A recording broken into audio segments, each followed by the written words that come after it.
Hello everyone and welcome to another video. So today I wanted to take you along with me on a little adventure into the Olympic National Park. So to orient yourselves, obviously we got Seattle over here, but if you catch a ferry over to Bainbridge and then just drive west, you'll eventually come over here to the Olympic National Park, which is absolutely enormous. So what I want to talk about today is a little adventure that starts near that little town called Brennan down here, where you can drive up this road all the way to this trailhead here.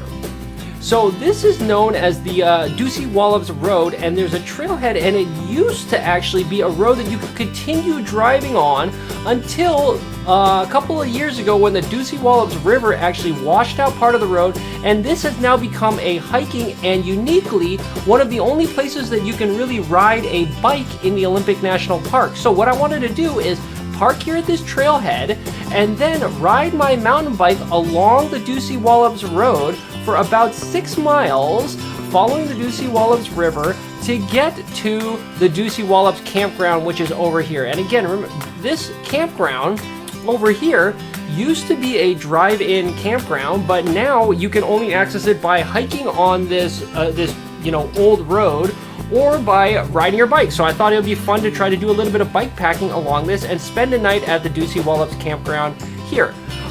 While we're at it, and since we're all the way out here in the Olympic National Park, and actually I'll show you right here, this is what's kind of interesting, is that we start in the Olympic National Forest over here, and then eventually we cross into the Olympic National Park somewhere along this trailhead. And since we're already in here, I wanted to do a little bit more exploring as well. So I would also like to take you along another 2-mile journey down to the Dose Forks Campground, which is just a little bit further down the trail. So we'll do that all in one day, and then we'll come back and we'll spend the night at the Dosewallips Campground.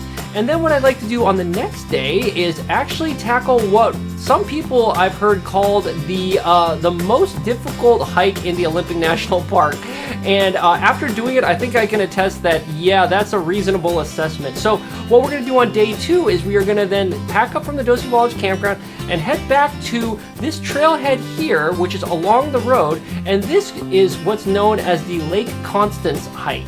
And as the name might imply, it basically comes down from the Dosewallips River. It starts down here at, around 1,500 feet. And if you notice, look at this elevation profile. It ascends a lot in a very short distance. So this is an extremely steep hike up to Lake Constance, you can see up here. So I've seen this mileage. I mean, Gaia Earth here claims this is 1.5 miles, but I don't think I believe that after doing it, and you'll see why in a little bit. But anyway, that's the plan. So hike up and down on day 2, and then ride the bike back to the trailhead to end the adventure. So that's the game plan today. So over a few days, I'd like to basically do the orange route, drop the bike, and then do the red route, and then back, spend the night here, and then come back, and then do the blue route up to Lake Constance, down, and then ride the bike all the way back to the campground. So if that sounds like fun, let's go ahead and get started.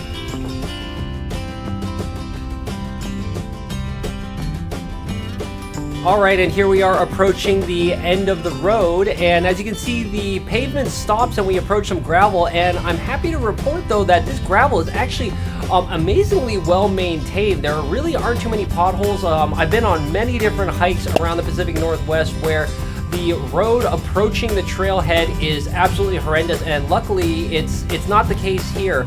In fact, it just kind of follows the Dosewallips River, and you can even see there's some professional construction equipment here that I'm not sure if this is what they use to maintain the road, but it's actually a very pleasant drive up to the trailhead.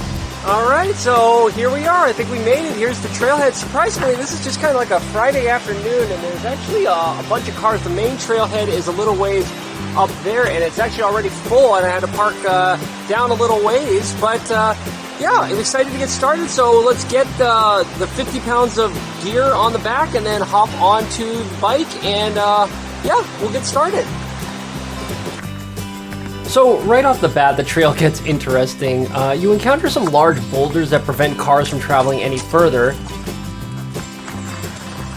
And then you're crossing a few small streams on the bike before you get onto the actual old road. The road is in surprisingly good condition. It's basically like a large bike path with some packed gravel on top. So in other words, it's very rideable. Personally, I'm on a mountain bike with 29 by 2.5 inch tires, but most of the trail would probably be fine on a cyclocross or gravel bike as well. After a little while, you come to the location where the river has washed out the road and you're presented with a fork in the road. You can either take the right fork and take a cutoff that goes above the damaged road. And in fact, I'll show you what this looks like at the end of this video on my return trip to the car. Or you can do like what I did right here and stay close to the river and be a little adventurous. The road is pretty rough, so you'll likely have to push or carry your bike, but it's very manageable. You also get some great views of the Dosewallips River. You keep progressing along a gentle incline and cross a few more nice bridges, and eventually we get to the border of the Olympic National Forest and the Olympic National Park. A little more down the road, you cross this large bridge and there's a sign showing actually the start of the Lake Constance trailhead. And as you can see, some other people had my same idea as well, and they've locked their bikes to the signpost and hiked up to the lake. We'll come back and visit this tomorrow and take a detailed look at this hike. So the last part of the trail does have a little bit more of an incline, and there's a little bit more loose rock and gravel to deal with. In fact, I had to get off my bike a few times and push, but as you can see, there's some spectacular scenery. You go up against these really nice, huge rock walls. And then finally, after around, a little over 6 miles, here we are. We are rolling now into the Dosewallips Campground. All right, so here we are at the Dosewallips Campground. Here's the entrance where we came in earlier on the bike, and you just come in and it's actually quite large. As you can see right over here, there's some people that already got a spot. You can see there's bear boxes available for your food storage. There is even a pit toilet right here. In fact, let's go walk around and I'll show you what that's like. But yeah, like I said, it's quite large around here. I would guess, I've already done a circuit or two, and I don't know, 20 campsites. A lot of them have picnic benches and things like that. And oh yeah, and I guess this is why you need the bear boxes and the bear canisters and things like that. But yeah, here you go. It's a pit toilet, but I don't know if it's out of commission. They've got this wire around it, but it's open. So, I mean, yeah, toilet. Whoops, let's close this door. And there we go, okay. I'll take you around to kind of show you some more. Yeah, like I said, there's a bunch of campsites just spread out around. See, here's some that are away from the river, and you can see they even have picnic tables. A lot of them have fire rings, even full-on grills on some of them. So it's quite nice, actually. And even if you don't get a spot, I mean, I can't imagine this filling up. Maybe it fills up on a nice weekend, but there's other spots you can find, I'm sure, that are small, just flat areas. See, there you go. You can see grill, fire pit, picnic table. Yeah, not too shabby. And like I said, a lot of these are actually just right on the river. I mean, you can see the river poking through the trees right there. So I'll show you, if you keep walking around down here, there's actually even a shower facility, or like a bathroom facility, but I think it's out of commission and it's just locked. But anyway, we'll see that in a second. So here we are, there's this kind of older, kind of abandoned information board, which is right next to the kind of old abandoned, I think, bathroom facilities. I think that's what this used to be. Yeah, see, restroom closed for winter, please use pit toilet, but I mean, it's summer right now and this is just locked, so nothing here. But yeah, so I guess you can use that pit toilet back there, or I guess you're walking out in the woods and digging cat holes. But yeah, kind of interesting. Yeah, I'll show you this side too. Locked. But yeah, let's wander back here and I'll show you. Actually, like I said, there's bear boxes all over the place that you can just use. I think there might be bear wires also, but I haven't seen any. So here's one of the bear boxes, and yep, it's pretty functional. You can just drop stuff in there. Looks like some people already got some of their gear in there. That's kind of a nice feature. This is kind of neat. Here's the old Dosewallips Ranger Station. So for example, if you look over here, yeah, it's got an old ranger station. It's kind of interesting. There's an antenna here, solar power, but it's all pretty much abandoned and has fallen into disrepair. It's kind of cool if you come up here and look. You'll see, I think there's some trees that took out part of the roof. Yep, actually, yeah, there's a tree. Took out the deck, and as you can see, part of the roof. And in fact, over there, there's even another outbuilding, which, yeah, there's a tree just halfway across it. So, kind of neat.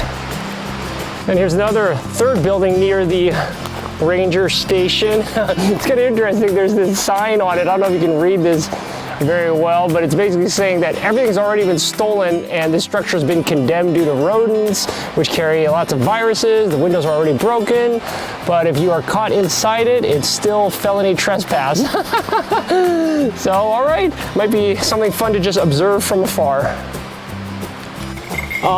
But yeah, I think we're gonna continue along the trail for about another 2 miles to see if we can get to the Dose Forks Campground, just to see what that looks like. I've left the bike here because, as you can see, on the trails past this point, you actually can't have bikes, as you can kind of see down there on the bottom, and I guess you can't have guns or dogs or off-road vehicles either. So anyway, let's leave the bike and we'll do some normal hiking, and in about 2 miles, we'll see if we come to the Dose Forks Campground.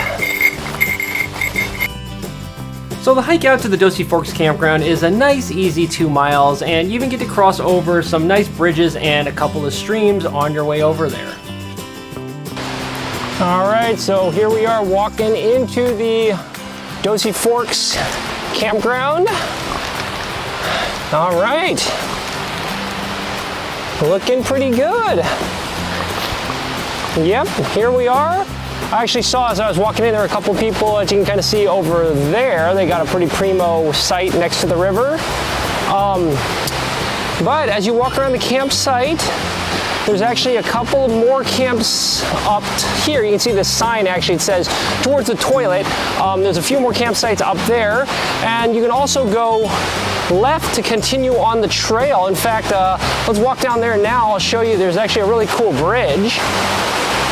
All right, and here's the bridge which crosses the river, and this continues onto the trail. So if you want to keep going another 2.5 miles to get to the big timber campsite, you can do that. But yeah, this is a pretty darn nice bridge. All right, look at this. Not too shabby.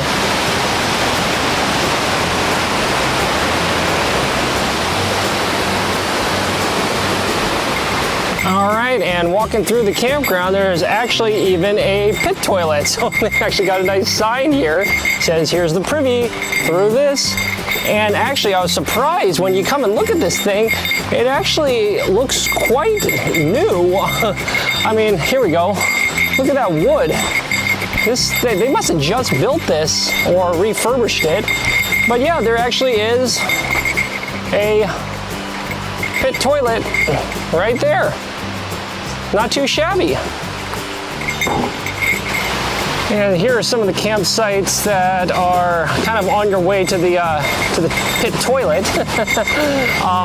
Again, they look pretty, you know, reasonable, nice and kind of primitive, but you can kind of still see the river down below.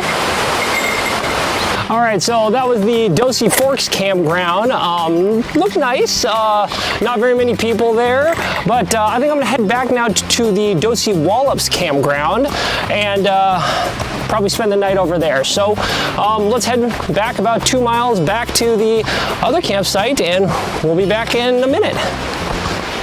Okay, so note to self, don't take this loop trail between the Dosewallips Campground and the Dose Forks Campground because it's a little bit overgrown. So I'm taking this on the way back, and it's not so great. On the way out, I took the main trail, which is the definitely the more maintained, wider, and in better condition. So again, yeah, this loop trail is it's kind of fun. It's got pretty scenery, as you can kind of see. It's closer to the river, but the conditions of the trail are just not great. Alright, so after getting back to the Dosewallips Campground, it was time to basically try to cook some dinner. So I went down to the river and got some water to filter. So I'm actually using a Platypus Gravity Works 4-liter filter. I have a completely separate video on this if you're interested. I really like the system, and I actually combine it with a Steri pen to get some pretty fresh, clean water to make dinner.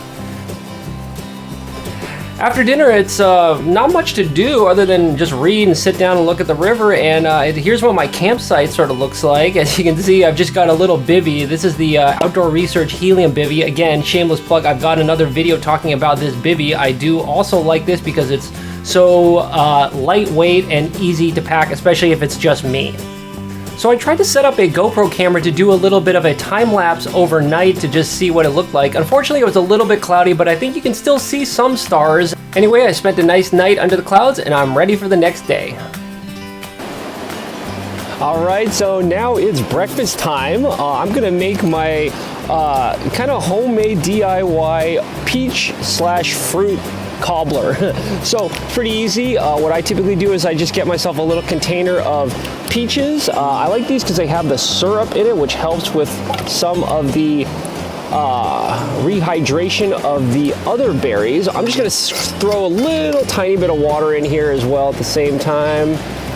Okay, and then we're just going to add some dried berries into the mix. There we go. And I don't know if you really need this. I like it. Just a little bit of cinnamon and brown sugar as well. I know that peach syrup probably already has enough sugar to choke a horse, but oh well. Okay, now let's fire this stove up. Okay, and we're just gonna let that simmer for a while and reconstitute the berries, and then we'll take some next steps. All right, so that looks like it's quite done. It smells great. So let's just turn off the stove, and then this is really simple. All I end up doing is I just add some granola to it for the cobbler crunch part.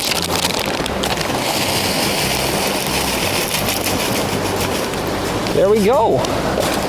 And now, yeah, there we go. This is looking good. Let me show you. See? Now you've got this kind of fruity cobbler mix. So I think this is going to be part of a healthy breakfast.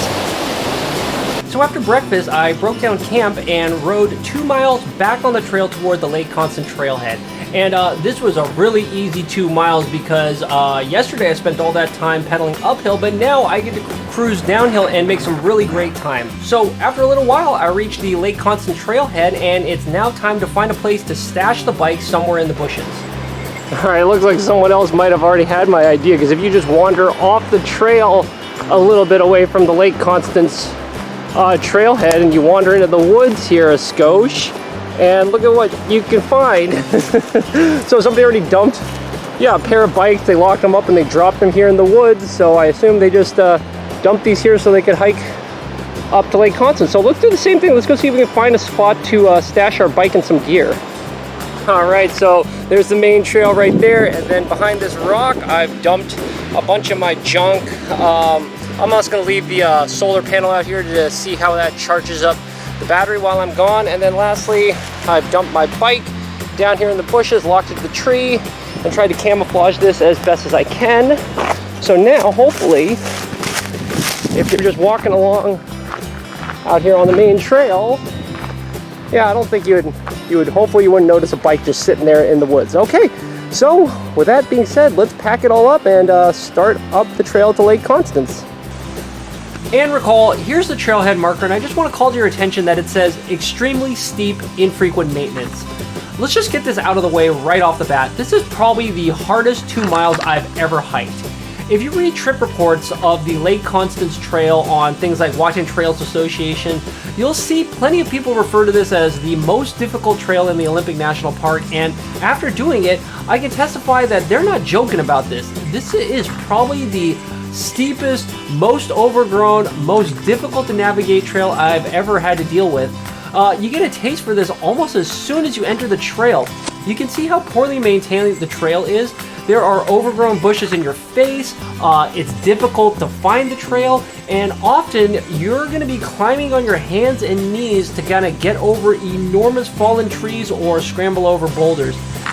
In fact, I ended up putting my biking gloves on because I spent so much time grabbing things as the trail ascends. And to keep in mind, this is basically what you'll see within the first 100 yards of the trail. So if this isn't fun for you, you should just turn around because it doesn't get any better. In fact, it kind of gets worse. Luckily, the trail is periodically marked with some of these flags and other indications to let you know if you're actually on the trail or not, because like I said, sometimes it's really hard to tell where the trail is actually located. So one piece of advice is really make sure that you have downloaded an accurate GPS map on your phone or other navigation device so you can see where you are relative to the actual track. And I don't want to bash the trail too much because I actually had a lot of fun trying to navigate all these different obstacles. After you get through about the first third of the hike, it actually transitions into this nice forested area which follows this creek, and you really get to see some really nice scenery and streams. It's a little bit cooler here, it's not as exposed, but there still are a lot of these obstacles and things that you have to navigate.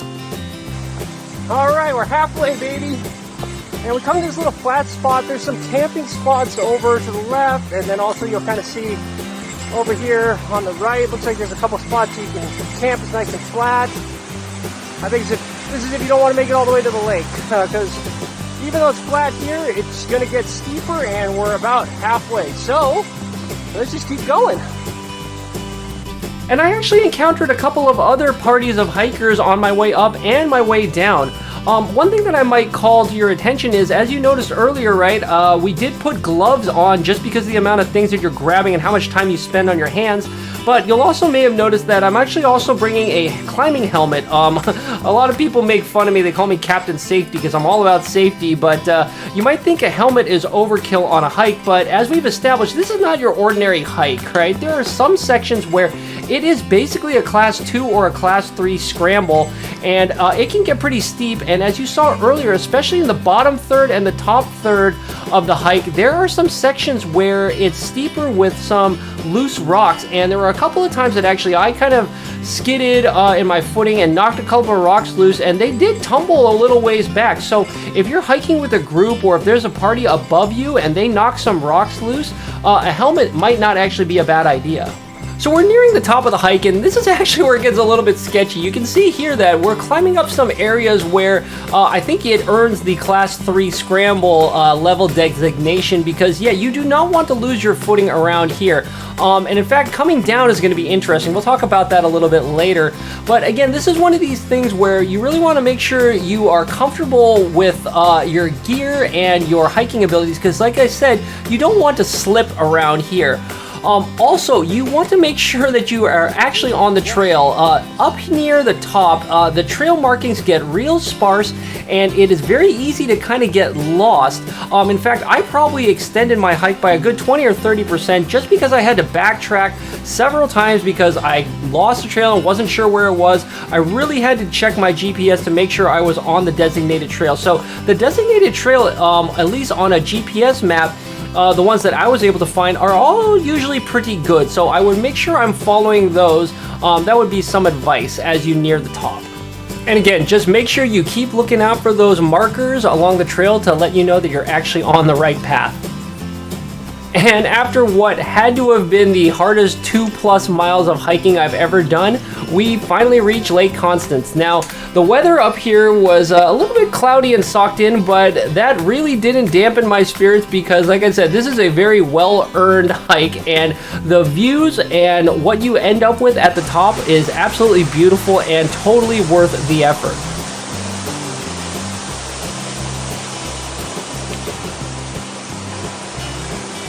I'm going to take this opportunity to refill my water and then grab a little bit of lunch.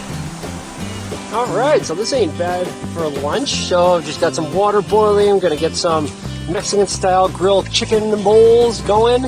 I was able to filter some water from the lake and sterilize it with the SteriPen. So I think we're just going to sit here and have lunch, and then maybe we'll go and climb up the scree field a little bit. As you can see, there's still some snow around.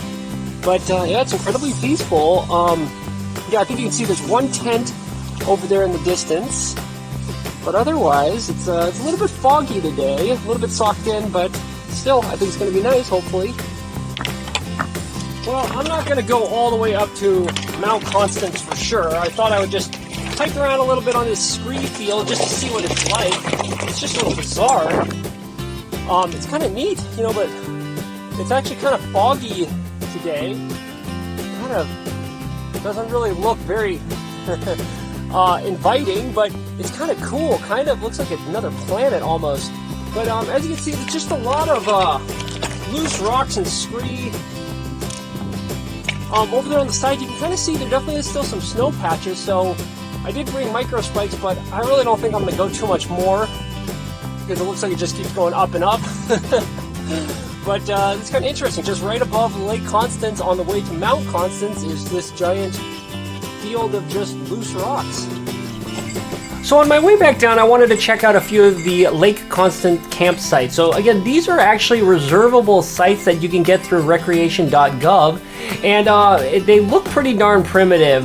There's no real things like fire rings or pit toilets or things like that. And some of these campsites are pretty tucked away in the woods, so I guess that's really nice, especially if you spent all this time and effort trying to get up here to get a little bit of solitude. And while I was having lunch and exploring, I actually set up a GoPro to do another time lapse, and in this case the fog and the clouds actually created some pretty interesting effects.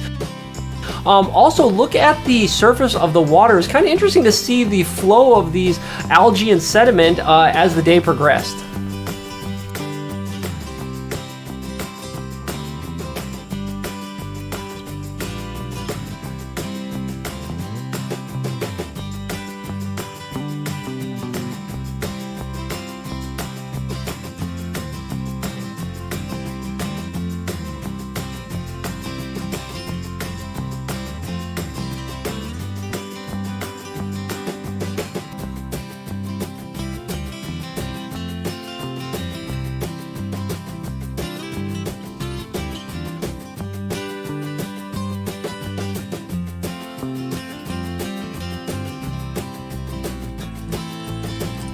So after goofing around for a couple of hours up around the lake, it's time to head back down. And as I discussed earlier, I'm a bit of a nerd for safety, and I actually got a little bit scared when I read some of the trip reports of the hike, and they talked about how steep it was. So I actually ended up bringing climbing gear and some rope for the descent. So I spent all of this effort carrying it all the way up, so by golly, I'm going to use it on the way down. So let's put on the climbing harness and see if there are some excuses to use this as we descend.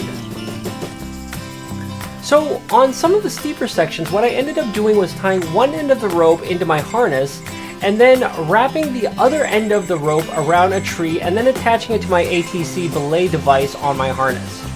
Using this system, I could basically then just self-rappel down some of these steeper sections. And I know what you're probably thinking, this has got to be overkill for a short little hike, and for the most part, I'd probably agree with you.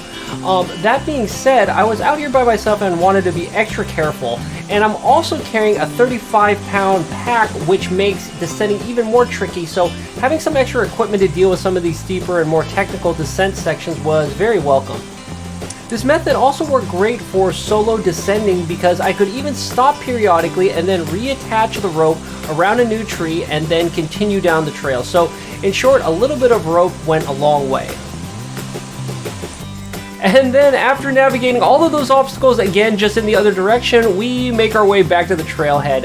A couple of things I wanted to mention before we get out of here. Hiking poles would have been a great idea. So I kind of naively brought my ice axe thinking that there would be some usage of that up at the higher elevations, but as you saw, there was nowhere near enough snow to warrant its usage. So I ended up carrying around a lot of extra weight for nothing, and hiking poles would have been a much better choice.